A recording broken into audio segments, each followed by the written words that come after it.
আগের পর্বে আমরা দেখেছিলাম জিয়ান এবং শি একে অপরকে দেখে অনেক ইমোশনাল হয়ে যায় এবং সম্ভবত তাদের সমস্ত ক্ষোভ ভুলে গিয়ে তারা আবার প্রথমের মতো বন্ধু হয়ে যায়। এরপর জিয়ান তার বাবা মায়ের সঙ্গে তার রেজাল্টের অপেক্ষা করছিল। কেউই সাহস পাচ্ছিল না যে রোল টাইপ করে রেজাল্ট দেখবে, কিন্তু জিয়ান যখন নিজের রেজাল্ট চেক করে তখন সে দেখে যে তার মোট 602 নাম্বার এসেছে, অর্থাৎ তার রেজাল্ট বেশ ভালো হয়েছে। রেজাল্ট দেখে তার পরিবার খুবই খুশি হয়ে যায়। এরপর সবাই সঙ্গে সঙ্গে বিভিন্ন কলেজের তালিকা নিয়ে আসে এবং তাকে কলেজ বেছে নিতে বলে। তবে কলেজ বেছে নেওয়ার আগে জিয়ানের মা তাকে একবার তার সিদ্ধান্ত ভালোভাবে ভেবে দেখতে বলেন। তার মতে ফার্মেসির পড়াশোনা অনেক কঠিন, তাই তাকে নিজের জন্য ভালোভাবে চিন্তা করতে হবে। সময়ও হয়তো আর পাবেন না, তাই তার কোনো অন্য বিষয় নির্বাচন করা উচিত। কিন্তু সে অনেক চিন্তা করার পর এই ক্যারিয়ার বেছে নিয়েছিল। এখন যখন সে বুঝে গেছে তার স্বপ্ন কি, তখন সে তার সিদ্ধান্ত থেকে আর পিছিয়ে আসবে না। কিন্তু এখানে যে কলেজ জিয়ান বেছে নিচ্ছিল, তার বাবা মা তাকে সেই কলেজে দিতে চাইছিলেন না। তারা চেয়েছিলেন যে সে স্থানীয় কোনো কলেজ বা কাছের কোনো শহরের কলেজে পড়াশোনা করুক। আসলে তারা তাকে নিয়ে খুবই চিন্তিত ছিলেন। যদি কখনো জিয়ান অসুস্থ হয়ে পড়ে, তখন সে কোনো দূরের কলেজে হোস্টেলে থাকবে, তাহলে তাকে কে দেখবে? তারা জিয়ানকে নিজেদের থেকে দূরে রাখতে চাইছিলেন না। এমনকি তার মা জিয়ানের দূরে যাওয়ার বিষয়টি ভেবে তার মা কেঁদে ফেলেন। এই কারণে জিয়ান সিদ্ধান্ত নেয় যে সে তার মায়ের কথা মেনে নিয়ে কাছে কোনো ইউনিভার্সিটিতে ভর্তি হবে। ফলাফল প্রকাশের পর 3 বন্ধু তাদের সিক্রেট বেসে একে অপরের সঙ্গে দেখা করে। সেখানে জানা যায় যে জিয়াচির র্যাঙ্ক জিয়ানের থেকেও ভালো হয়েছে, আর সোয়াং আগের মতোই টপ করেছে। কিন্তু জিয়াচি এখনো বুঝতে পারছিল না যে কোন বিষয় বেছে নেবে এবং কোন ক্যারিয়ারের দিকে এগোবে। কারণ ছোটবেলা থেকে সে শুধুমাত্র একজন পেশাদার ফুটবলার হওয়ার স্বপ্ন দেখেছিল। অন্যদিকে সোয়াং তার সিটির স্থানীয় বিশ্ববিদ্যালয়ে আবেদন করেছে। সে ভেবেছিল যে বাড়ির কাছাকাছি থেকে মায়ের যত্ন নিতে পারবে। যদিও তার ইয়ানচিং ইউনিভার্সিটিতে মেডিকেল পড়ার অনেক ইচ্ছে ছিল, কিন্তু এখন তার পরিস্থিতি আগের মতো নেই। সে তার অসুস্থ মাকে এভাবে একা রেখে যেতে চাইছিল না। যদি সে এত দূরে পড়তে যায়, তাহলে তার বাবা একা সবকিছু কিভাবে সামলাবে? এই কথাগুলো শুনে জিয়াজি এবং জিয়ান তাকে নিজের স্বপ্ন অনুসরণ করার পরামর্শ দেয়। যদি তাকে স্থানীয় বিশ্ববিদ্যালয়ে পড়তে হয়, তাহলে তার টপ করা কোনো কাজেই আসলো না। তাছাড়া তার মায়ের স্বাস্থ্য এখন আগের চেয়ে অনেক ভালো হয়েছে।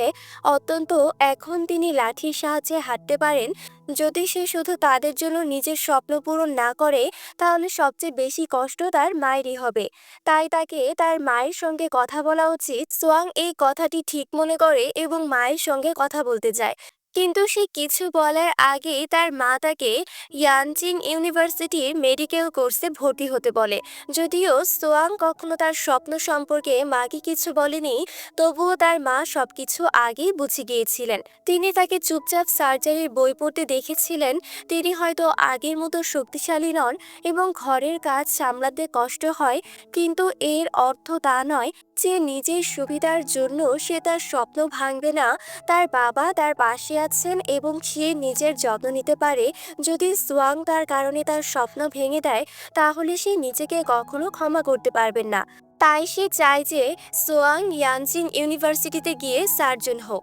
অন্যদিকে জিয়াচি এখনো বুঝতে পারছে না কোন কোর্স বেছে নেবে এবং কোন কলেজে ভর্তি হবে। তাই সে তার মায়ের থেকে পরামর্শ চায়, কিন্তু তার মা কোনো পরামর্শ দিতে চান না। তার মধ্যে জিয়াচি যথেষ্ট বুদ্ধিমান, সে নিজেই সিদ্ধান্ত নিতে পারবে।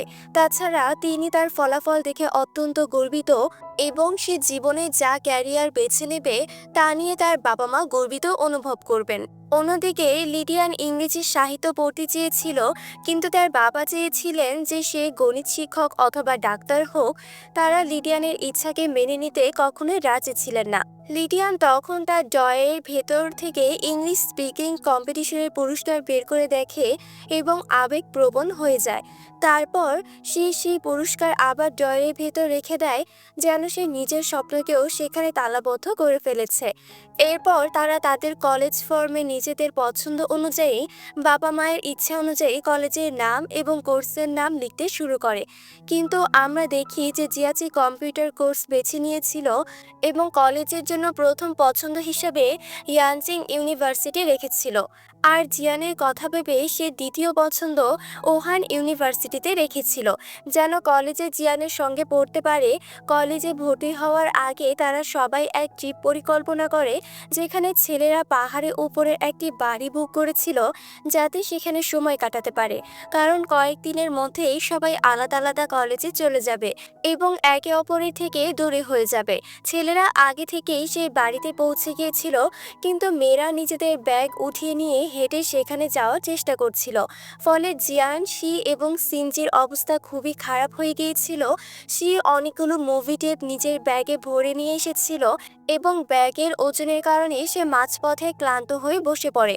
তারপর রাগের মধ্যে জিয়ান জিয়াচিকে কল করে তাকে সেখানে এসে তুলে নিতে বলে, কিন্তু জিয়াচি তাকে নিতে অস্বীকার করে এবং তাদেরকে বাড়ি ফিরে যেতে বলে, কারণ জিয়াচি এবং লিডিয়ান মেয়েদের জন্য গ্র্যাজুয়েশন পার্টি সারপ্রাইজ পরিকল্পনা করেছিল। তাই তারা আগে থেকে বাড়ি পৌঁছে পুরো বাড়ি সাজিয়ে রেখেছিল। কিছুক্ষণ পর যখন মেয়েরা বাড়ি পৌঁছায়, তখন ছেলেরা দরজার পাশে লুকিয়ে পড়ে এবং তাদের বাড়িতে ঢুকতে তাদের জন্য গ্র্যাজুয়েশন পার্টির সারপ্রাইজ দেওয়া হয়। মেয়েরা একটু খুশি হয়নি, কারণ তাদের পাহাড় থেকে বাড়ি পর্যন্ত হেঁটে আসতে হয়েছিল। তাই এটা তাদের কাছে কোনো সারপ্রাইজ নয়, বরং অত্যন্ত বিরক্তকর ছিল। উপরন্তু সারপ্রাইজের কারণে ছেলেরা যে বিশৃঙ্খলা সৃষ্টি করেছিল বাড়ির ভিতরে, সেটাও মেয়েদেরকেই পরিষ্কার করতে হয়েছিল, যার কারণে তারা তাদের প্রচুর বকাঝকা করতে থাকে। কিছুক্ষণ পর তারা তাদের কলেজে ভর্তি হওয়ার ব্যাপারে আলোচনা শুরু করে, যেখানে সিনজি সুপি বিশ্ববিদ্যালয়ে, লিডিয়ান হু বিশ্ববিদ্যালয়ে, সোয়াং এবং জিয়াচি ইনজিং বিশ্ববিদ্যালয়ে, জিয়ান ইউ বিশ্ববিদ্যালয়ে এবং শিজিং সিটি বিশ্ববিদ্যালয়ে আবেদন করেছিল। এখানে জিয়াচি এখনও কাউকে বলেনি যে ওহান ইউনিভার্সিটিতে সে আবেদন করেছে। সেক্ষেত্রে জিয়ান এই ব্যাপারে হতাশ ছিল যে যদি জিয়াচি চীন ইউনিভার্সিটিতে চলে যায়, তবে সে তার থেকে দূরে চলে যাবে। তখন শি তাদের মধ্যে সিনেমা ট্যাপ এনে রাখে। এরপর জিয়ান ছাড়া সবাই সিনেমা বাঁচতে ব্যস্ত হয়ে পড়ে। পরে জিয়ান রান্না করতে চলে যায়। তারপর সবাই একই হরর মুভি দেখার মধ্যে ব্যস্ত হয়ে পড়ে, কিন্তু সেখানে শি সিনেমার অজুহাতে শুধু সোয়াংকে দেখছিল এবং সেনজি হরর মুভির ভয় পাওয়ার অজুহাতে জিয়াচির কাছে আসার চেষ্টা করছিল। এই চক্রে ভুলক্রমে সে লিডিয়ানের হাত ধরে ফেলে। যখন লিডিয়ান এবং সিনজি এই ব্যাপারটা রিয়েলাইজ করে, দুজনেই বেশ ইমার্সিভ ফিলিংস অনুভব করে। জিয়ান একা সবার জন্য রান্না করছিল। রান্না করা তার জন্য কেবল একটি অজুহাত ছিল। বন্ধুদের থেকে দূরে থাকার চিন্তা থেকেই তার চোখে অশ্রু চলে এসেছিল। রান্না করে সে নিজের অশ্রু বন্ধুদের সামনে লুকাতে চেয়েছিল। ঠিক তখনই সেখানে জিয়াচি তাকে সাহায্য করতে চলে আসে। তাদের মধ্যে মজা এবং তর্ক বিতর্ক শুরু হয়ে যায়। এর মধ্যেই দুজন কিছুটা কাছাকাছি চলে আসে। তখন তারা অস্বস্তিতে পড়ে যায়।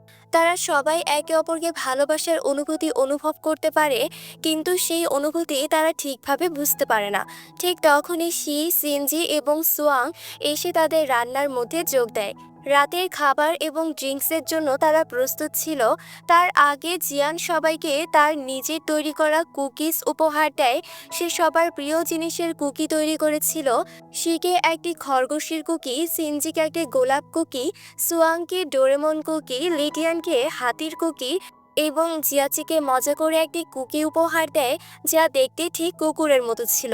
এভাবে জিয়ান তার সব বন্ধুদের স্মৃতিতে এই মুহূর্তকে ধরে রাখতে চেয়েছিল, কারণ সে জানতো না কখন তারা আবার একসাথে এইভাবে মিলিত হতে পারবে। সাথে সাথে জিয়ান সবাইকে তার বন্ধু হওয়ার জন্য ধন্যবাদ জানায়। সে ছিল একজন অন্তর্মুখী মেয়ে, যে তার অনুভূতি প্রকাশ করতে পারত না। তার কোনো বন্ধু ছিল না। যদি তারা এত সহজে তার বন্ধু না হতো, তাহলে হয়তো আজ সে তার অনুভূতিগুলো প্রকাশ করতেই পারতো না।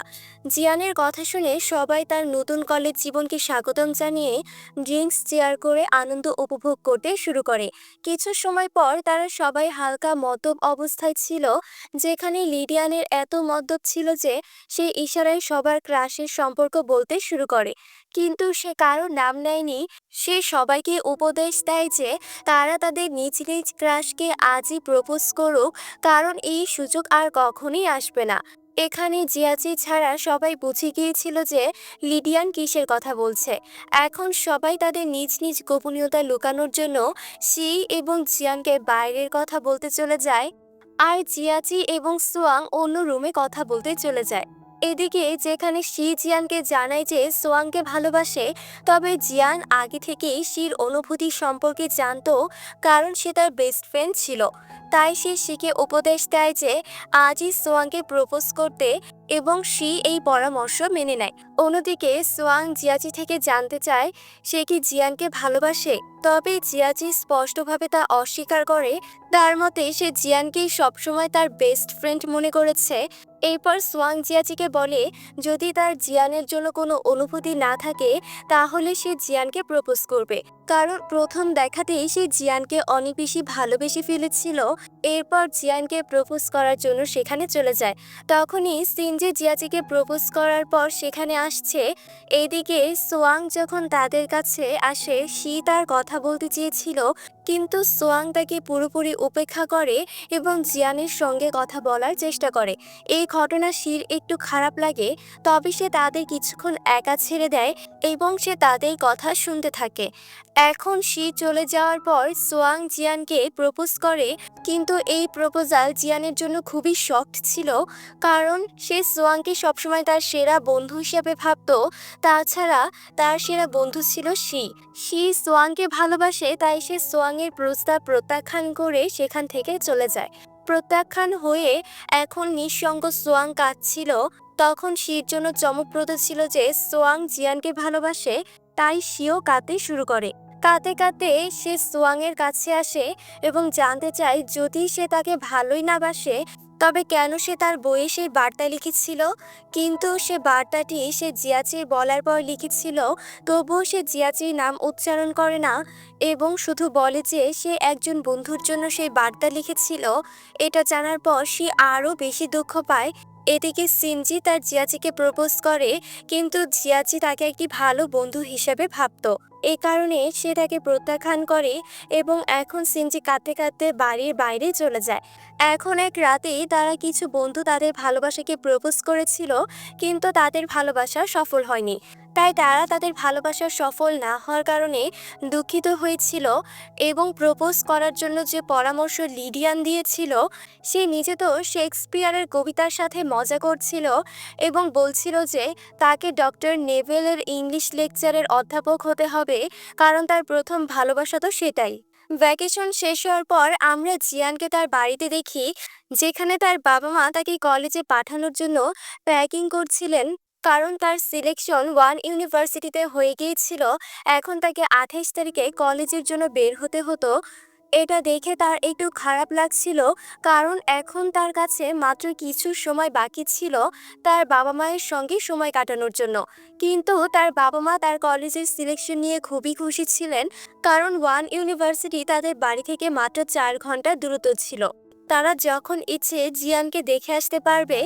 এখানে জিয়ান জিয়াচিকে নিয়ে একটু চিন্তিত ছিল যে তার সিলেকশন ইয়াঞ্জ সিটিতে হয়েছে কিনা। তার মা এই ব্যাপারে কিছুই জানতো না, কিন্তু হুয়ান একদিন জিয়াচির বাড়িতে একজন ডেলিভারি ম্যানকে লেটার পোস্ট করতে দেখেছিল, তবে সেটা কোন কলেজের লেটার ছিল সেটা তারা জানতো না। তখন জিয়ান মনে করে জিয়াচি সম্ভবত ইয়াংচিং ইউনিভার্সিটিতে সিলেক্ট হয়েছে, তাই সে জিয়াচিকে মেসেজ পাঠিয়ে তাকে কংগ্রাচুলেশন জানায় এবং তাদের সিক্রেট বেসে মিলতে ডাকে।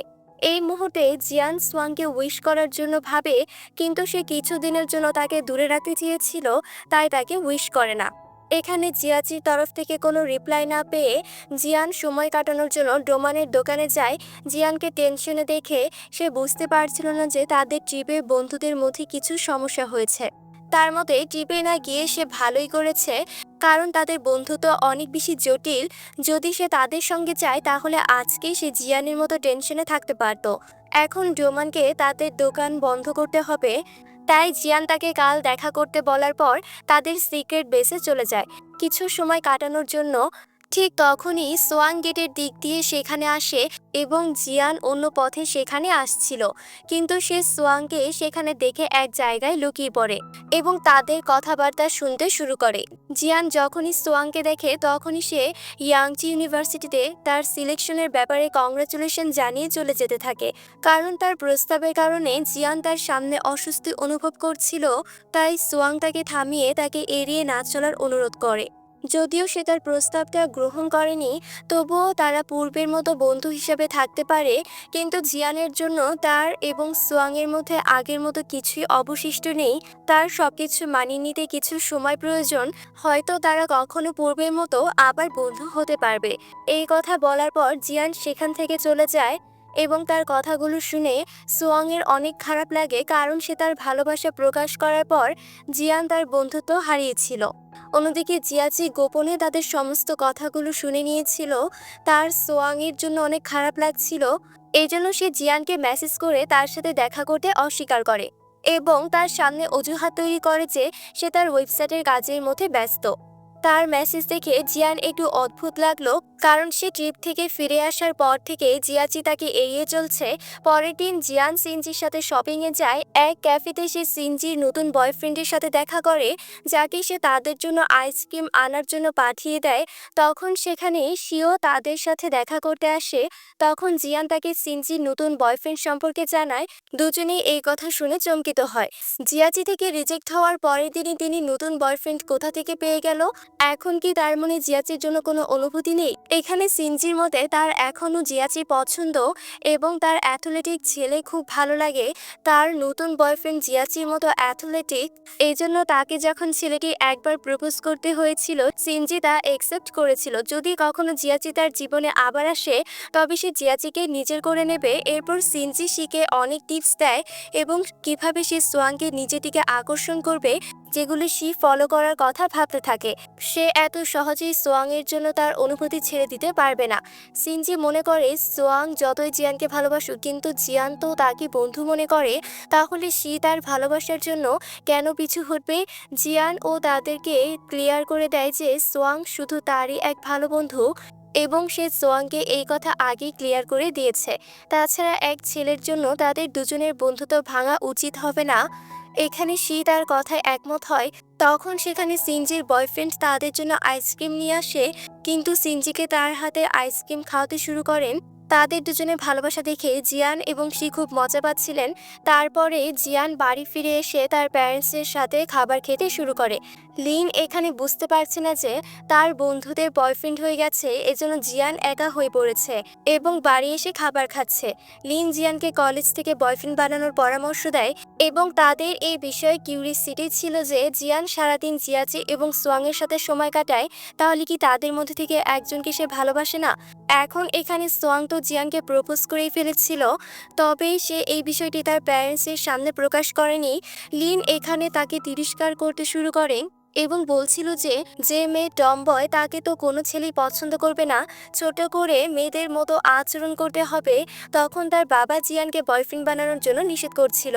এখন খাবার খাওয়ার পর প্যারেন্টসরা তাকে কলেজে ড্রপ করার ব্যাপারে প্রশ্ন করে, তবে জিয়ান এটি স্পষ্টভাবে অস্বীকার করে দেয়। কোনো ছাত্রের প্যারেন্টসরাই তাদের কলেজ পর্যন্ত ছাড়তে যাবে না, তাই তাদের সেখানে যাওয়া উচিত নয়। তখন তার ফোনে জিয়াচির মেসেজ আসে। জিয়াচি তাকে সিক্রেট বেসে মিলতে ডাকছে। তার মেসেজ দেখে সে খুব খুশি হয়ে যায় এবং দ্রুত দেখা করতে যেতে শুরু করে। সেখানে জিয়াচি তাকে কিছু টাকা দেয়, যা জিয়ানের নোটস এবং বই বিক্রি করার পর পেয়েছিল, এবং তার সামনে নাটক করে বলে যে তার নোট ওয়েবসাইটে বিক্রি করার জন্য সে বিজি ছিল, তাই এতদিন সে দেখা করতে পারেনি। জিয়ান আসলে জিয়াচি থেকে তাদের মধ্যে কেমন সম্পর্ক তা জানতে চাইছিল, কারণ তাদের আবার কবে দেখা হবে তা তারা বলতে পারছিল না। তো বন্ধুরা, জিয়ান জিয়াচি থেকে কেমন সম্পর্কের উত্তর পাবে তা আমরা পরের পর্বে জানতে পারবো।